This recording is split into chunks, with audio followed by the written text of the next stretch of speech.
असं कसं झालं सांगते पुढे, त्यासाठी ब्लॉग शेवटपर्यंत नक्की बघा. नमस्कार, मी भाग्यश्री. कशा आहात तुम्ही सर्व?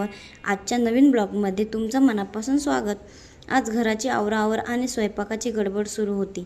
आज बेत होता गावरान पद्धतीची भरली वांगी आणि मऊ लुसलुशीत चपाती.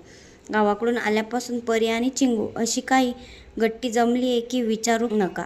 नुसतं दिदी दिदी चालू असतं. रात्री झोपेत सुद्धा एकमेकीची आठवण काढतात. कधी कधी वाटतं नंतर यांचं पटेल की नाही, पण सध्या तरी यांची मस्ती बघून मन भरून येतं. तर झालं असं, मी भाजीसाठी शेंगदाणे बारीक करत होते. माझं लक्ष नव्हतं आणि तेवढ्यात परीनं मिक्सरचं बटन फिरवलं.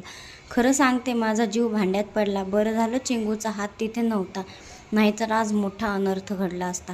तेव्हापासून आता मी आधी प्लग चेक करते आणि मगच बटन चालू करते. मुलांच्या बाबतीत किती सावध राहावं लागतं ना. तुम्हाला आजचा हा व्हिडिओ कसा वाटला? तुमच्या मुलींनीही असे काही उद्योग केले आहेत का? कमेंट्समध्ये नक्की सांगा. व्हिडिओ आवडला तर लाईक करा आणि आपल्या चॅनलला सबस्क्राईब करायला विसरू नका. भेटूया पुढच्या ब्लॉगमध्ये.